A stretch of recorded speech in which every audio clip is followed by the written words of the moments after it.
में एक शिकारी रहता था और वो रोज शिकार करके अपना और अपने बच्चों का पेट पालता। एक मर्तबा ऐसा हुआ कि शिकारी जब शिकार करने जंगल की तरफ गया तो उसे आसमान में एक बहुत ही खूबसूरत और नायाब चिड़िया उड़ती नजर आई। चिड़िया को देखते ही शिकारी के मुंह में पानी आ गया और वो सोचने लगा कि अगर किसी तरह ये नायाब चिड़िया मेरे हाथ लग जाए तो इसे बाजार में महंगे दामों बेचकर खूब पैसे कमाऊंगा। ये सोचते ही शिकारी ने बड़ी चालाकी और होशियारी से शिकार के लिए जब अपना जाल बिछाया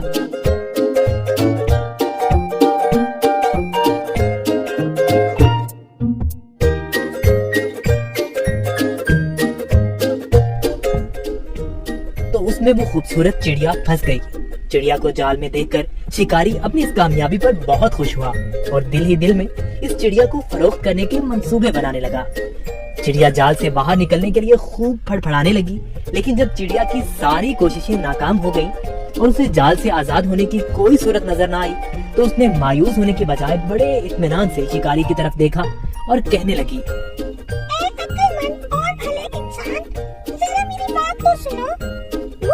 छोटी और नन्ही सी चिड़िया को पकड़कर आपको कोई फायदा नहीं होने वाला, क्योंकि अगर तुम मुझे ज़िबा भी करते हो तो मेरे थोड़े से गोश्त और गिनती की चंद नरम और नाजुक हड्डियों से तुम्हारा क्या बनेगा। और अगर तुम मुझे बाजार में फरोख्त भी करते हो तो तुम्हें कितने रुपए मिलेंगे। लेकिन तुम मेरी बात मानो और तुम मुझे इस कैद से आजाद कर दो तो मैं तुम्हें इसके बदले 3 ऐसी कीमती और अनमोल नसीहतें करूंगी जो हमेशा तुम्हारी काम आएंगी। इनमें से पहली नसीहत मैं तुम्हारे हाथ पे बैठ के करूंगी और नसीहत ऐसी होगी जिसे सुनकर तुम्हारा खून और बढ़ जाएगा। और दूसरी नसीहत दीवार पर बैठकर करूंगी जो बहुत ही आला और कारामद होगी। इसके बाद तीसरी और आखिरी नसीहत दरख्त की डाल पर बैठकर करूंगी। इसलिए अब तुम्हारी अक्लमंदी का यही तकाजा है कि तुम मुझे आजाद कर दो और मेरी तीनों नसीहतों पर अमल करके दुनिया में बड़ा नाम कमाओ। शिकारी ने चिड़िया की ये पेशकश सुनकर थोड़ी देर सोचने और गौर करने के बाद उसकी बात मानते हुए जाल की रस्सी खुद खोल दी। रस्सी खुलते ही चिड़िया उड़कर शिकारी के हाथ पर आ बैठी।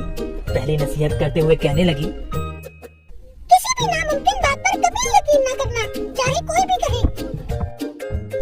ये बोलकर चिड़िया अपने वादे के मुताबिक फिर उड़ी और दीवार पर जा बैठी।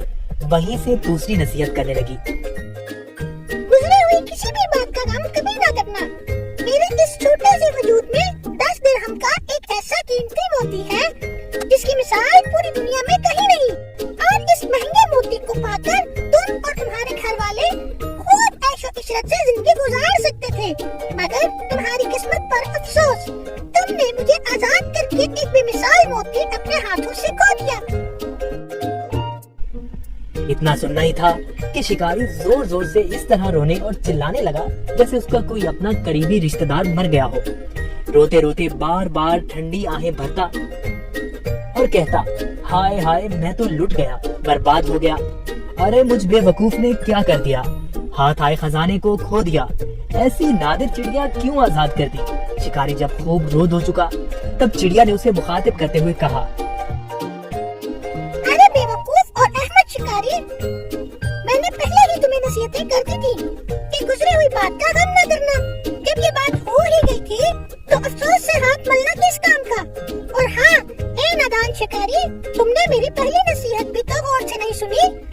मैंने कहा था ना कि किसी भी नामुमकिन बात का हरगिज़ यकीन नहीं करना चाहिए, हाँ वो कैसे ही क्यों ना हो। अब जरा अकल से काम लो और देखो तो सही, मुझ नन्ही सी जान का पूरा वजूद 3 दिरहम से ज्यादा का नहीं है, तो फिर 10 दिरहम का मोती मेरे छोटे से वजूद में कैसे हो सकता है।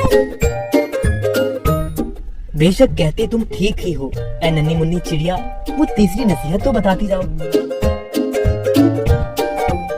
अरे भाई, तुमने मेरी पहली नसीहत पर कौन सा अमल कर लिया जो मुझसे तीसरी नसीहत सुनना चाहते हो। वो कीमती नसीहत तुम जैसे नादान इंसान के लिए नहीं है। ये कहते ही फिर से चिड़िया उड़ी और शिकारी उसको देखता ही रह गया। देखा बच्चों आपने, वो नन्ही सी चिड़िया कैसे अपनी अक्लमंदी से इस शिकारी से अपनी जान बचाने में कामयाब हो गई। किसी बेवकूफ को नसीहत करना ऐसा है जैसे बंजर जमीन में बीज डालना।